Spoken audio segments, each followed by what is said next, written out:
Okay everyone, so we have another video from WrestleMania. This one talking about the 10 biggest lies WWE has ever told in wrestling. Now, honestly, like companies lying to their audience is unfortunately nothing new. This is something that pretty much every business, whether it's in the United States, United Kingdom, or honestly anywhere in the world, you're pretty much used to them basically feeding you a bunch of BS just to try to get you excited for whatever it is, or just to try to cover up their own asses.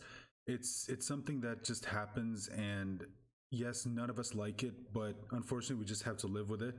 And excuse me, the WWE is unfortunately no different. And yeah, they've been known to tell a lot of lies in the past, and I'm pretty sure they're going to continue to do so in the future. So let's go ahead and watch this video from WrestleMania talking about what are the 10 biggest lies WWE has ever told in wrestling. We're going to empower our superstars and empower all of you. Yeah, that's see, like I said, lie. This was a fucking lie.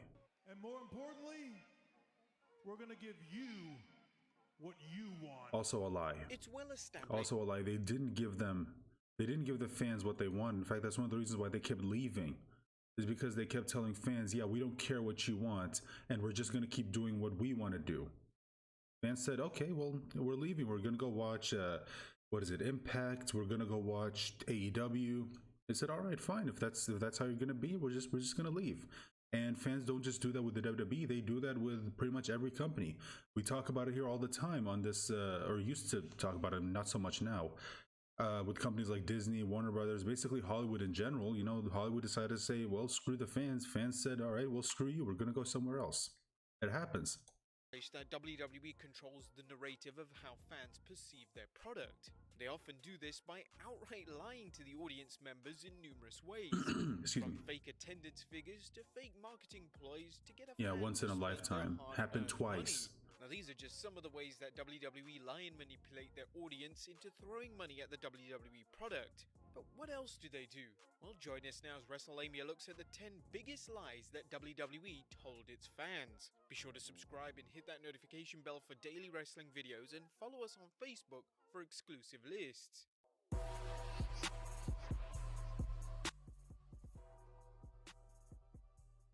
Number 1. The WrestleMania 7 bomb scare.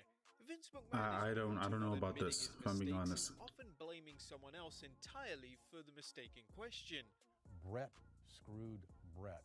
This was seen at WrestleMania 7 when, instead of admitting that he got it wrong, Vince decided to make up the most outlandish, insensitive lie possible. Now for some context, in 1991, WWE originally booked the LA Memorial Coliseum for WrestleMania 7. Now this venue could pack in over 100,000 people. However, when ticket sales were going poorly, Vince switched to a much smaller venue, that being the LA Sports Arena right across the road. Now Vince assumed that a Hogan vs. Slaughter main event would sell out the Coliseum. However, due to poor sales, Vince decided to pretend that the move was down to a bomb threat. And this threat was due to Sergeant Slaughter's pro-Iraqi gimmick at the time. The incident is believed to be a total fabrication, and there was no danger of the original venue being bombed or any violence being planned whatsoever. Now the poor ticket sales not only affected WrestleMania 7's venue, but it also impacted who was going to be there. NBC Sports announcer and late-night talk host Bob Costas withdrew from the event, and also comedian Roseanne Barr. We're sure that their pulled-out appearances didn't in fact harm ticket sales. Number 2. Andre the Giant. Now it's common knowledge that WWE often fabricates facts in relation to certain wrestlers' height and weight. Yeah, they do. This is a basic marketing trick to make the audience perceive that the wrestler in question... From what I understand, Kane, or as his real name is Glenn Jacobs, at least I think that's his real name. I remember reading that. I hope I'm correct. I hope I'm right on that. Yeah, they build him as being 7 feet tall. He's not. I think he's like 6'9", actually, or 6'8". Is larger than life. One of the legendary wrestlers that WWE did this with was Andre the Giant. Andre would be billed at 7 foot 4 inches, when in reality he was under 7 foot. This wasn't the only lie that WWE told its audiences about Andre over the years. They also had a habit of marketing Hulk Hogan body slamming Andre at WrestleMania 3 as one of the most special moments in WWE history. Whilst this is indeed a great moment, it wasn't the first time that Andre was body slammed in WWE. Which, by the way, sorry, I just want to talk about this for a second. this moment right here where he slammed him. If you haven't seen it, there's a documentary out there about Andre the Giant. I highly recommend you go watch it. It does tell you a lot of Andre's life from before he joined the WWE all the way to the time he joined the WWE. And one of the reasons why they eventually get to one of the reasons why you started seeing him less and less, excuse me, in the ring.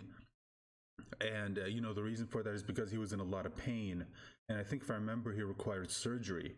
And it's and yeah, because of that, he wasn't in the ring as much, or if he was, you don't see him move around as much as he used to. Like, he would be there for a very, very limited amount of time, because that's the only amount of time he could be there in the ring. And this moment right here is where, like, Hogan even talks about it in the documentary, where during the match, like, Andre literally screamed at him and said, "Slam." You know, like, it's time. And then Hogan said, okay, I guess we will. And then he slams him and does the leg drop, if I remember correctly, and then pins him. And that was, I think, Andre's very first loss in WWE ever. And yeah, again, it's really, really interesting. I highly recommend you go watch it. In WWE history. Whilst this is indeed a great moment, it wasn't the first time that Andre was body slammed in WWE. It actually happened multiple times prior, and WWE chose to ignore this as it didn't fit the narrative or kept the moment in question special. Number 3, WWE attendance records. How often do you hear a WWE broadcast start with Michael Cole stating, "We're sold out here tonight," and then you see a section of the arena completely empty? This is a marketing trick to make the show seem like a hot ticket commodity, when in reality, WWE actually struggled to sell tickets for the event. This doesn't just happen on Raw or SmackDown, but WWE is famous for outright lying about attendance at WrestleMania events so they can break attendance records for the particular stadium or arena. For instance, WrestleMania 3, which WWE claimed there were 93,000 plus fans in attendance, when in reality it was debated if the Silverdome could even fit that many people in. The Observer's Dave Meltzer has gone on to record to say that he believes the figure is an outright fabrication. Even Silverdome promoter Zane Breslov revealed that the actual figure was closer to 78,000. Fast forward to 2016, and they once again claimed that WrestleMania 32 had broken a new attendance record for the AT&T Stadium. They officially claimed that there were 101,000 people in attendance. However, Meltzer again claims this was a complete lie, and in reality, there was around 93,000 fans in attendance for the event, which is still an incredible number. Yeah, it's still a lot of people. That WWE claimed. Number 4, WWE's weapons. Now, one of the biggest misconceptions in relation to WWE and wrestling as a whole is that all weapons are real. In reality, this couldn't be further from the truth. For instance, tables are just a thin board of chipboard and are completely safe for a wrestler to fall through. The kendo sticks are made from hollow wood, which is designed to break apart with ease, which makes it relatively safe. Solid steel steps are actually hollow, meaning that they're actually rather light and make a dramatic sound whenever someone gets thrown into them. I mean, look, all this makes sense. I mean, ladders? Well, they're made from aluminium, which is a lot safer than the solid steel that WWE tells the fans that the ladder is made from. Well, yeah, I mean, again, all of this makes absolute sense. I mean, there's no way they would give them actual solid steel ladders. I mean, if you get hit by that, like, that's, dude, I mean, like, that could seriously hurt someone. Like, of course, there's no way in hell they're going to allow them to hit each other with actual solid steel ladders. That's just not going to happen. Number 5, WWE don't reinforce the ring. Now, it's common practice for WWE announcers to mention that the ring was reinforced whenever multiple men would be wrestling. This line on commentary would be used for when heavier wrestlers were wrestling.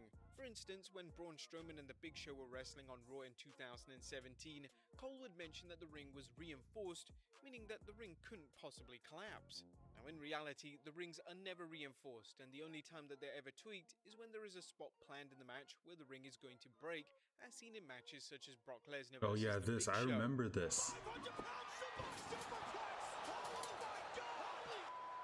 Yeah, I remember seeing this for the first time. It was like I was confused, like, what the hell happened? Was it really so powerful that it broke the ring? And now, of course, yeah, you grow up and you, Number 6, WWE or not necessarily grow up, you grow up in the sense that you learn more about the business, and that you know the whole, yeah, like the magic is kind of gone. It's like you don't believe it as much as you used to. WCW. When WWE purchased WCW in 2001, it became common practice for WWE to claim that they actually killed WCW and in turn killed off their biggest competition. In reality, it was much more complex and it had very little to do with WWE. Now, although WCW was indeed struggling between 2000 and 2001, they did have a healthy roster of young and upcoming talent that would have sustained the company's growth and kept the product fresh. Now, the issue was that despite WCW Nitro and Thunder pulling in better ratings than the majority of shows on TNT and TBS, one of the CEOs of Turner Broadcasting, that being Jamie Kellner, decided that pro wrestling had no future on any other channels. Therefore, he cancelled all WCW programming with immediate effect. Now, without a television contract, WCW was worth very little, which meant that Vince McMahon was able to purchase the company and their tape library for a rumored price tag of only around $2.5 million. Number 7, the Royal Rumble winner main events WrestleMania. One of the biggest marketing tricks WWE uses to promote the Royal Rumble is that the winner main events WrestleMania. Now, the first Rumble to incorporate this idea was '93, and to the WWE's credit, they did stick to this idea for the first few years, but it wasn't long before the winner of the Royal Rumble wasn't actually closing out WrestleMania every year. No. For some context, in 95, 97, 99, 2006, 2007, 2008, 10, 11, 12, and 17 all featured the Royal Rumble match winner failing to main event the show of the year. Now, the main event should always be the final match on the card. Yeah, instead it's not. This doesn't actually always happen.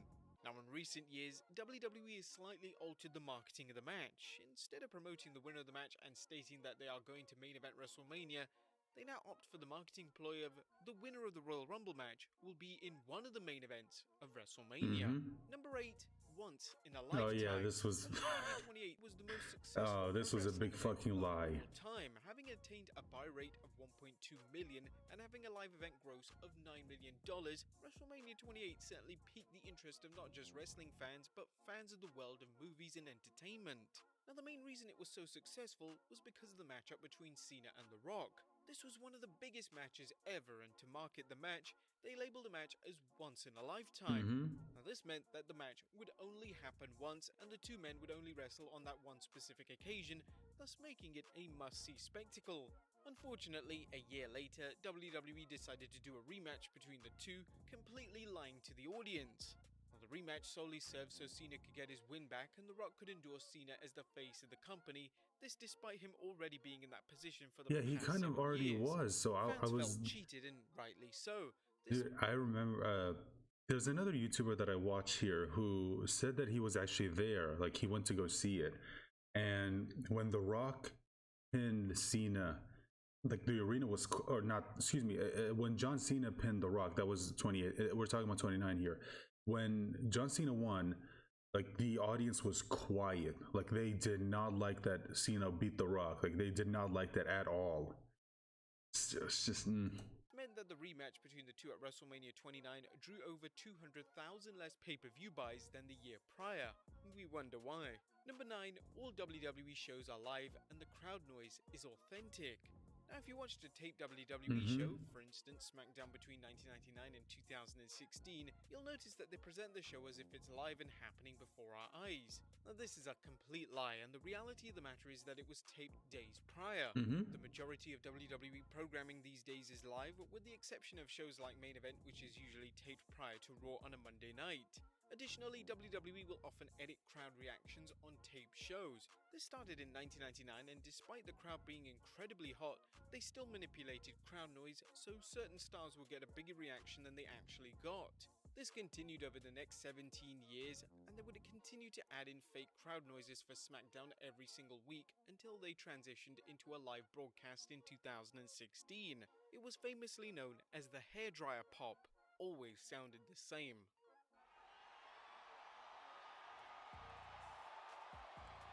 And number 10, WWE listen to their fans. Yep, this is certainly doing our best to listen to our audience and this is, in my opinion, the biggest fucking lie that they've ever told. What they want. I think we always need to be listening. We always need to be trying. This is a direct quote from Stephanie McMahon back in 2019, and this statement couldn't be further from the truth. In reality, WWE will book whatever they feel is correct at the time, and fan support does little in the way of impacting their booking. For instance, although fan reaction to Roman Reigns as a top guy in 2015 was extremely negative, they They continued hated on failing him. to adapt to the crowd backlash. This also reflects on those that the crowd wanted to see certain wrestlers pushed. Zack Ryder, Rusev, and Bad News Barrett are great examples of those talents that the crowd wanted to see in a bigger spotlight, but WWE completely failed to present them in the correct manner. When they listened to the fans, for instance, when Daniel Bryan Oh was yeah, added yeah, into the dude, main event that. of WrestleMania 30, it is usually down to external factors outside of WWE's control. In this instance, the WWE departure of CM Punk. But there you have it, guys. 10 of the Yeah, this dude, Daniel Bryan's push in 2014 was oof, like that was huge. Like he was really over with the fans. Like people loved him, and they're right. I mean, at that point, they realized that they had no choice. If they did not give the fans what they wanted, which was Daniel Bryan winning in WrestleMania 30, I think it was. Yeah, dude, people would have been pissed. I think people were already pissed because it was on that same night that they saw Undertaker lose at WrestleMania and the streak ends, or the streak ended. Like people were already not happy about that. If at the same time they had Daniel Bryan lose and not win, basically paying off the storyline that's been going on for, God, I think at least like either a few months or at least a year. I don't know, it's been a minute. Yeah, fans would not have been happy. Like they would have been severely pissed with the WWE and with Vince and how he likes to, or how he makes his decisions. So yeah, I do think it was the right move for them to have Daniel Bryan win. I remember watching this, and after the Undertaker versus Brock Lesnar match, like the wind was just completely knocked out of my sails. I just did not give a shit. And then when this happened, it did kind of cheer me up a bit. I'm not gonna lie, it did. But it just even this wasn't enough to like get me back after what I just saw. Like to me will always be the dumbest thing that the WWE has ever done in the entire history of this company. Excuse me. So yeah, it's just it was just absolutely stupid for them to do this. Anyway, guys, let me know your thoughts in the comment section down below, and remember to like and share, and please hit the subscribe button to help me get to 1,000. And don't just do it from my channel, guys. Check the description for links to not just this video but also to their channel, and head on over there, subscribe, watch their videos, show them some support, and do that with all the creators we watch here on this channel. And as always, guys, if you have a video you want me to watch, just let me know about it in the comment section down below and I will get to it. And I think that's it. And yeah, bye for now.